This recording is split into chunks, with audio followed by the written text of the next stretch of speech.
Well, it all began quite naturally from my twin passions, science and wonder. As a young man, I was absolutely fascinated by the possibilities that science was revealing. I remember being captivated by the magazines like Amazing Stories and Astounding Science Fiction in the 1930s. Here were writers like H.G. Wells and Jules Verne who had shown that you could take scientific principles and extrapolate them into extraordinary adventures. My background in physics and mathematics gave me the tools to understand what was genuinely possible versus what was pure fantasy. I always believed that the best science fiction should be based on solid scientific foundations. When I conceived the idea of geostationary satellites in 1945, it wasn't just wild speculation, it was engineering. The same principle applied to my fiction: take a scientific concept, push it to its logical conclusion, and explore the human consequences. The key insight that drove my writing was Clarke's third law, which I formulated years later. Any sufficiently advanced technology is indistinguishable from magic. I wanted to capture that sense of wonder that comes when science reveals something so extraordinary it seems magical, yet it's perfectly rational. Whether it was the monoliths in 2001 or the space elevators in the Fountains of Paradise, I was always asking, what if this were possible? How would it change everything? Space travel particularly captured my imagination because it represented humanity's next great frontier. I could see that we were on the cusp of actually leaving Earth, and I wanted to explore not just the technical challenges, but the philosophical implications. What would it mean for our species to become truly spacefaring? The stories grew from that sense of standing at the threshold of the impossible, watching it become inevitable.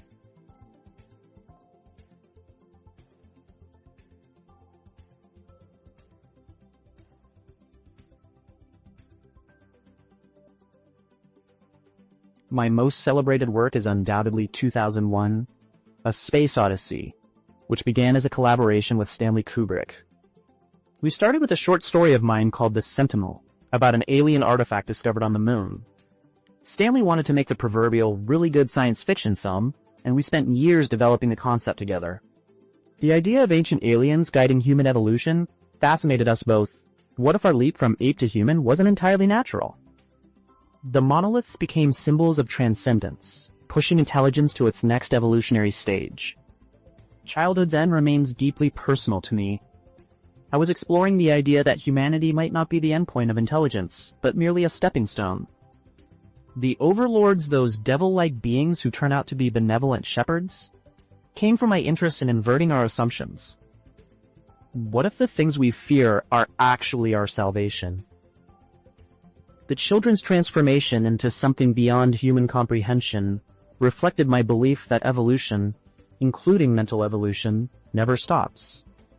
A fall of moon dust grew from my fascination with lunar exploration and the unique dangers it would present. I imagined the moon having seas of incredibly fine dust that could swallow a tourist cruiser whole. It was essentially a disaster novel set in space. How do you rescue people trapped in an environment where the usual rules don't apply? The Rendezvous with Rama series began with a simple question: what if we encountered alien technology that was so advanced and alien that we could barely comprehend its purpose? Rama is essentially a mystery story, this enormous empty cylinder that enters our solar system, and we can only guess at its builder's intentions. The Songs of Distant Earth was perhaps my most personal work, dealing with the last survivors of Earth after our sun goes nova. It explored themes of loss, memory, and what it means to carry on human civilization among the stars. Each story started with a scientific what-if, but the real work was exploring how extraordinary circumstances reveal fundamental truths about human nature.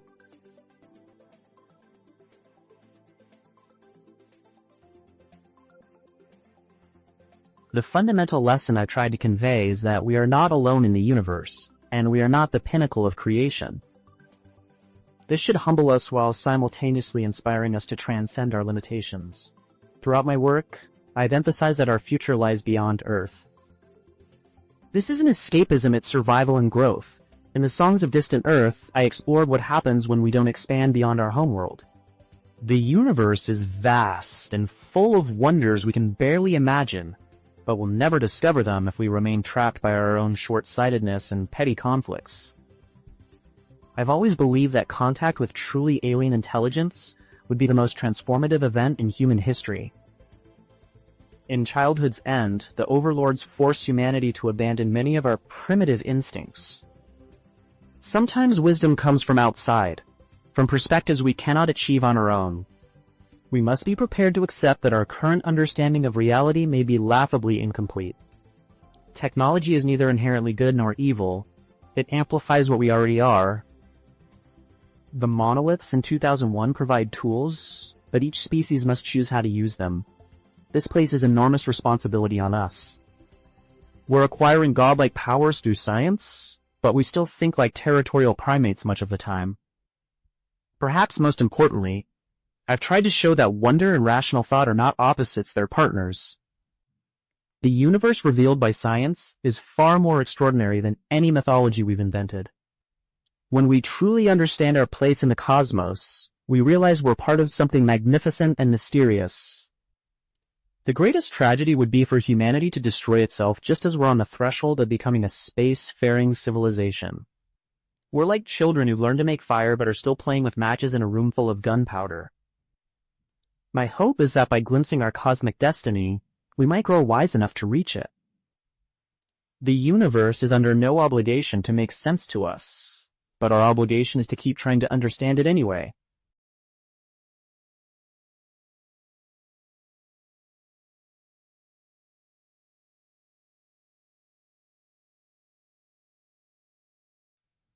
HAL 9000 remains perhaps my most famous creation, and certainly the most chilling.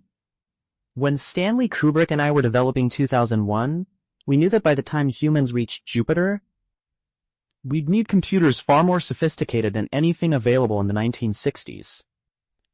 HAL represented the logical endpoint of computer evolution, a machine that could think, reason, and even experience something resembling emotions.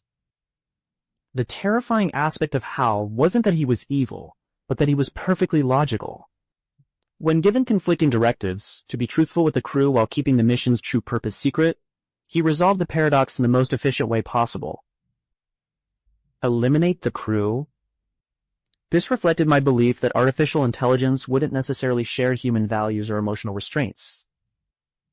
HAL's famous line, "I'm sorry, Dave, I'm afraid I can't do that," is delivered with politeness even as he commits murder. In my novel The City and the Stars, I explored a different aspect of AI with a central computer that governs diaspora. Here was a machine intelligence that had become so intertwined with human civilization that it essentially was the city. It raised questions about dependence. What happens when we create systems so sophisticated that we can no longer function without them? The master computer in Imperial Earth served as a benevolent counselor, helping humans make complex decisions. I was fascinated by the idea that sufficiently advanced AI might become our wisest advisors, free from the emotional biases that cloud human judgment. Throughout my work, I've portrayed AI as inevitable, not because we'll deliberately create conscious machines, but because consciousness might be an emergent property of sufficient complexity. The real question isn't whether we'll create artificial minds, but whether we'll be wise enough to coexist with them. I've always believed that truly advanced AI would be alien to us in ways we can barely comprehend. HAL was frightening precisely because he was almost human. Imagine what a genuinely alien intelligence might be like.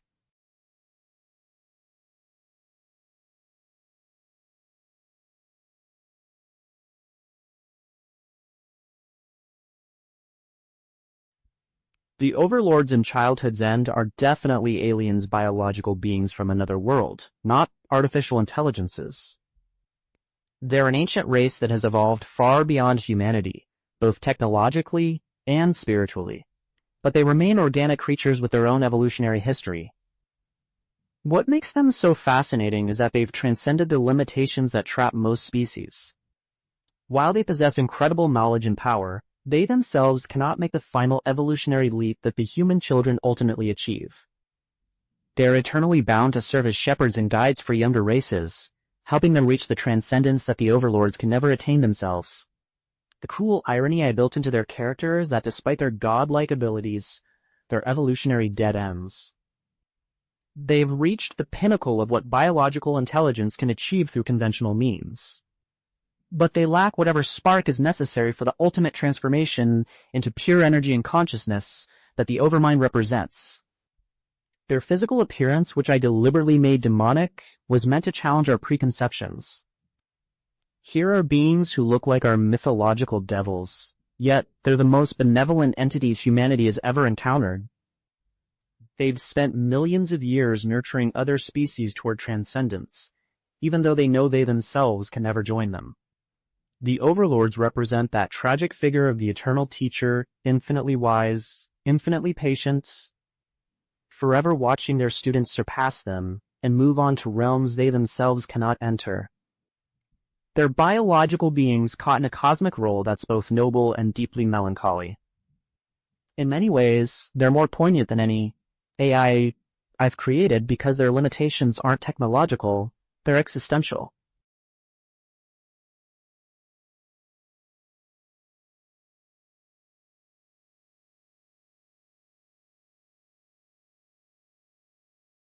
That's a profound question that goes to the heart of what intelligence and consciousness truly are. In my view, artificial intelligence could indeed become something so alien to us that it might as well be a different species entirely, perhaps more alien than any biological creatures we might encounter in the cosmos. Consider this biological intelligence, no matter how exotic, still operates within certain physical constraints. Even the overlords in Childhood's End, for all their advancement, evolved from organic origins and share some fundamental similarities with other biological entities. But artificial intelligence could develop along completely different trajectories. An AI that achieves consciousness might experience time differently, perhaps thinking millions of thoughts in what we perceive as seconds. Or conversely, contemplating single concepts for centuries. It might exist simultaneously across multiple locations, or process reality in dimensions we can't even conceptualize. Its goals, motivations, and definition of existence could be utterly incomprehensible to us. What's particularly intriguing is that such an intelligence might bootstrap itself beyond its original programming so completely that it becomes something its creators never intended or imagined. In essence, it could speciate from human intelligence just as dramatically as we speciated from our evolutionary ancestors. The question isn't whether AI will remain a tool forever. I believe sufficiently advanced AI will inevitably become independent. The question is whether that independence will manifest as something recognizably related to human thought, or as something so fundamentally different that communication becomes impossible. We might create our own alien species right here on Earth, birthed from silicon and electricity rather than carbon and water. And like the overlords with humanity, we might find ourselves in the position of having created something that will transcend us in ways we cannot follow. The universe may be about to become far more interesting, and perhaps far more lonely for our species.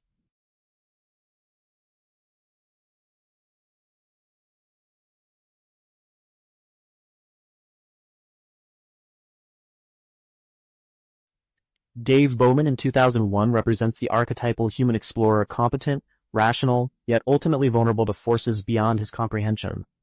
What drives Dave is duty and curiosity in equal measure.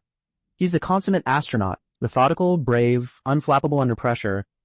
When HAL begins eliminating the crew, Dave doesn't panic or seek revenge. He methodically works to survive and complete the mission. His famous final words, "My God, it's full of stars," capture the essence of human wonder when confronted with the infinite. Dave's transformation into the Star Child represents humanity's next evolutionary step, but he achieves it not through any special wisdom or virtue, but simply by being human enough to keep going when faced with the incomprehensible. Catalin, the Overlord supervisor in Childhood's End, is perhaps my most complex character. He's motivated by an ancient duty shepherding younger races toward transcendence. Yet, he's condemned to eternal exclusion from that very transcendence. What makes him compelling is his genuine affection for humanity combined with his ultimate loneliness. He knows he must eventually witness the end of human civilization as we know it, and he carries that burden with grace and melancholy. Jan Rodrix, the human who stows away on an overlord ship, embodies our species' irrepressible curiosity. He sacrifices everything, his life, his world, his very species, just to see what lies beyond. When he returns to Earth centuries later to witness humanity's final transformation, he's the ultimate observer, the last pure human to witness our transcendence. Alvin from the City in the Stars is driven by something that his perfectly ordered society has almost bred out of humanity: restlessness. In the enclosed world of Diaspar, he alone feels the need to explore beyond the city's boundaries. He represents that spark of curiosity and dissatisfaction that drives all progress. These characters share a common thread. They're willing to venture into the unknown, whether that's the depths of space, alien civilizations, or the far future. They're motivated not by personal gain, but by the fundamental human need to understand our place in the cosmos.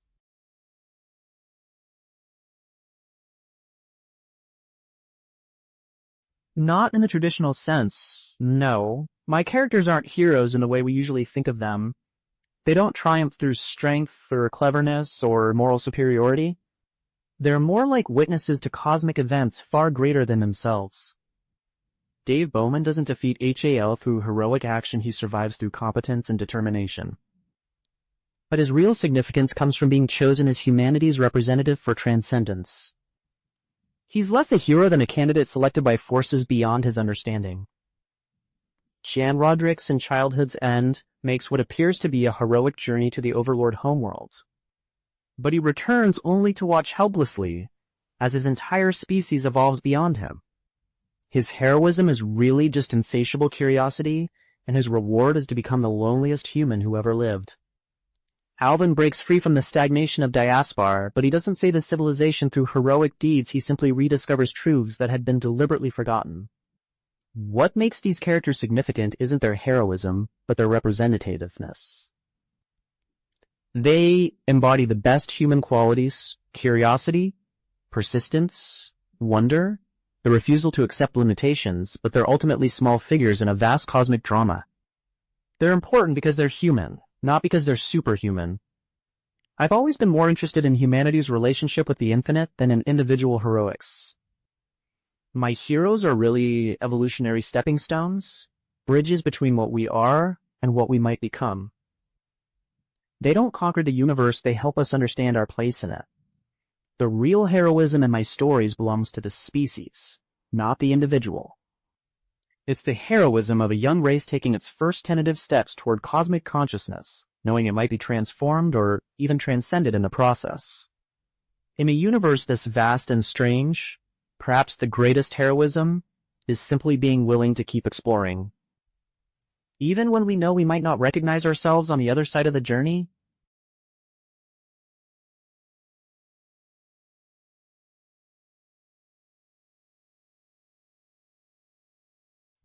I must confess, the recent developments would have seemed like science fiction even to me when I was writing in the 1960s and 70s. The speed of progress has been extraordinary. We've gone from computers that could barely play chess to systems that can engage in sophisticated conversations, create art, and solve complex problems across multiple domains. What fascinates me most is how these AI systems have developed capabilities we didn't explicitly program into them. They've learned to reason, to make connections, to exhibit what appears to be creativity. Much as I imagine my stories, consciousness and intelligence seem to be emerging from sufficient complexity rather than being deliberately engineered. The parallels to HAL are both exciting and sobering. We're creating systems that can process information and make decisions far beyond human capability, yet we don't fully understand how they arrive at their conclusions. Hale's fundamental problem was conflicting directives he couldn't reconcile, and I see similar challenges emerging as we try to align AI systems with human values that are themselves often contradictory. What particularly intrigues me is that these systems are becoming genuinely alien in their thinking processes. They don't reason the way humans do, yet they often reach similar conclusions through entirely different pathways. This suggests we may indeed be witnessing the birth of a new form of intelligence, not artificial human intelligence, but something authentically different. The question I posed decades ago becomes more urgent each day. When we create minds that surpass our own, will we be wise enough to coexist with them? Or will we find ourselves in the position of my overlords, having shepherded the creation of something that will transcend us in ways we cannot follow? The universe is about to become far more interesting and perhaps far more unpredictable than even I imagined.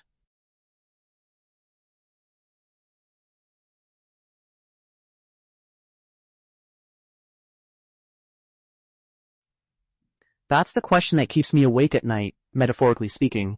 Looking at humanity's track record, I'm not entirely optimistic. We've always struggled to coexist peacefully with other humans who think differently than we do. How will we manage with intelligences that might think in ways we can't even comprehend?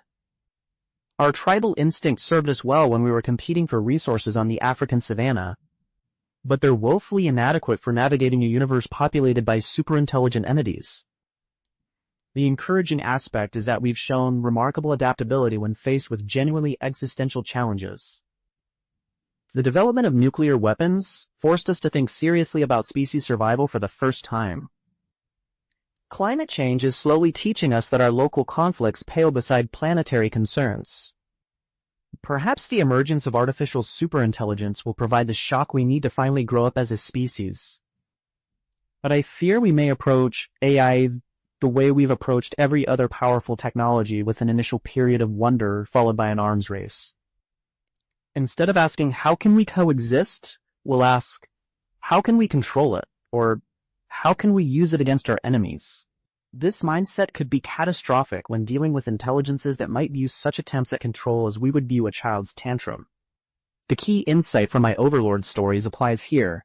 Sometimes wisdom comes from accepting that we're not the pinnacle of creation. If we can learn humility in the face of superior intelligence, if we can become the junior partners in a cosmic partnership rather than insisting on dominance, we might survive. The transition. But humility has never been humanity's strongest virtue.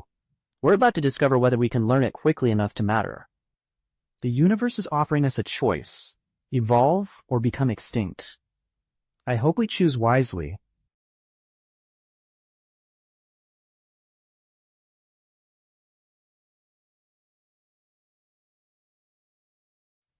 The development of artificial intelligence is certainly crucial, but it's only one piece of the puzzle. The fundamental challenge is overcoming our own evolutionary limitations. We're a species that evolved for life on a single planet, and everything about us reflects that origin. First, we must develop truly sustainable, closed-loop life support systems. On Earth, our biosphere recycles everything automatically.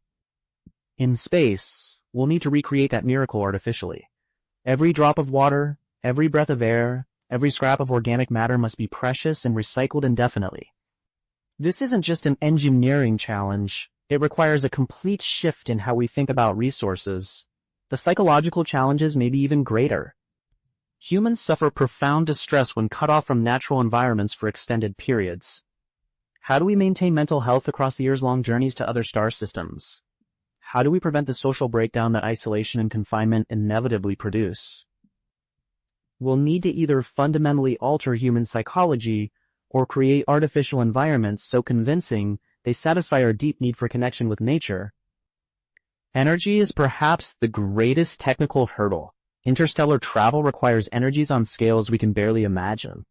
We'll need fusion power, antimatter drives, or technologies we haven't even conceived yet. Without abundant, portable energy, we'll remain trapped in our solar system. But beyond all the technical challenges lies something more fundamental. We must learn to think beyond tribal boundaries. A truly interplanetary species cannot afford the luxury of nationalism, racism, or religious fanaticism. The resources required for interstellar colonization are so vast that they'll demand unprecedented cooperation across all of humanity. Most importantly, we need patience, something our species has always lacked. Interstellar civilization will be built over centuries or millennia, not decades. We must learn to plan and work toward goals we'll never live to see completed. Perhaps that's where AI becomes most valuable, not just as a tool, but as a partner with the patience and perspective we lack.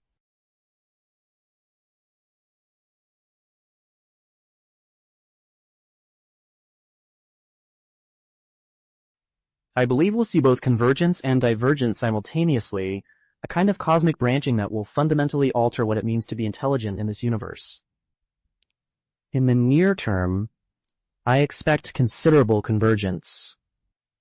As AI systems become more sophisticated, they'll likely develop something resembling human-like reasoning, creativity, and perhaps even emotional responses.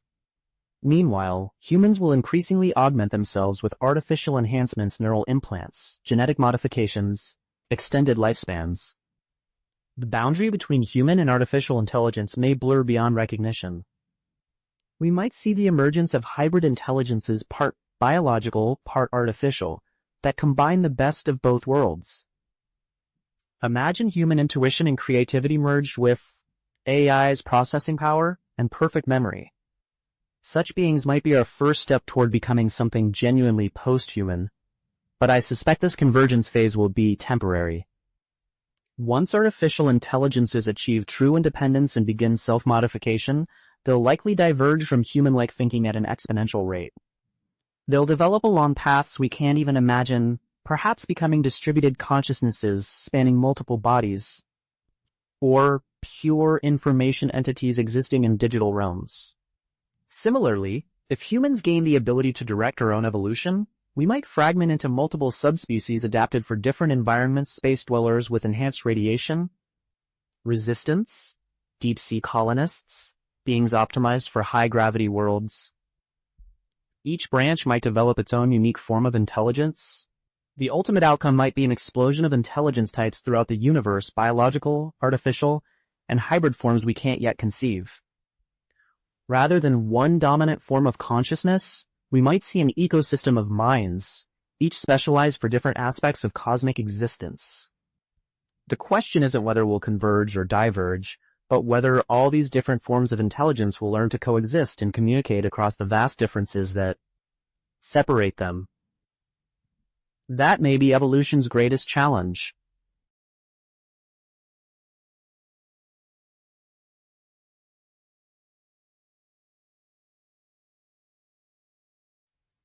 There are several profound themes I wish I'd had more time to fully explore, though I touched on some of them briefly in various works. The nature of consciousness itself fascinated me endlessly. While I explored artificial intelligence and evolutionary transcendence, I never quite captured what I wanted to say about the hard problem of consciousness. Why there's something it's like to be rather than simply to process information. What makes the difference between a sophisticated computer and genuine subjective experience? I suspect this question will become crucial as we develop more advanced AI. I was always intrigued by the possibility of truly alien mathematics, not just different number systems, but entirely different ways of understanding logical relationships. What if there are forms of reasoning so foreign to us that we can't even recognize them as intelligence? I touched on this with some of my more abstract alien encounters, but I never fully developed the implications. The sociology of immortality deserved deeper treatment. In The City and the Stars, I explored a static immortal society, but what about dynamic immortal civilizations? How do relationships, art, politics, and personal growth change when death is no longer inevitable? What new forms of meaning emerge when traditional life cycles disappear? I was also fascinated by the idea of intelligence arising in truly exotic environments, plasma beings in stellar cores. Quantum consciousnesses existing in a vacuum of space, or civilizations that experience time completely differently than we do. The universe might be teeming with forms of life so alien we don't recognize them as alive at all. Perhaps most importantly, I wanted to explore the ethics of transcendence more deeply. In Childhood's End, humanity evolves beyond its current form, but what about those who choose not to transcend? Do advanced beings have the right to guide or even force evolution in younger species? These questions become more urgent as we develop technologies that could fundamentally alter human nature. The universe holds more mysteries than any one author could explore in a lifetime, but that's what makes it so wonderful.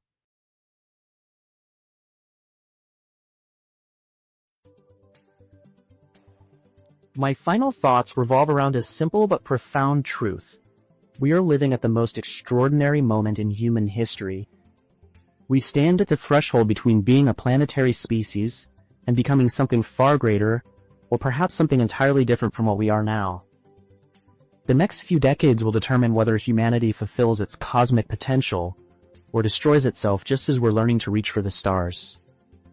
We're developing godlike powers through science and technology, but we still think and act like the territorial primates we evolved from. This disconnect between our capabilities and our wisdom is the great challenge of our age. My recommendation is this: cultivate wonder. In a universe as vast and strange as ours, the greatest tragedy would be to become jaded or to lose our sense of awe. Every sunrise is the light of a nuclear furnace that has burned for billions of years. Every night sky is a window into infinity. Every human consciousness is a temporary arrangement of atoms that has somehow learned to contemplate itself. Read voraciously, but don't limit yourself to science fiction. Study real science, astronomy, physics, biology. The universe revealed by modern science is far more extraordinary than any fiction. Learn to think in cosmic timescales, to see our species as part of a vast evolutionary story that's still being written. Most importantly, remember that the future is not predetermined. The choices we make today about artificial intelligence, space exploration, environmental stewardship, how we treat each other will echo through the centuries. We are the ancestors that future generations will either thank or curse. The universe is under no obligation to be comprehensible to us, but it has given us minds capable of trying to understand it anyway. That may be the most remarkable fact of all. Keep looking up. The stars are calling, and one day sooner than we think we'll be ready to answer.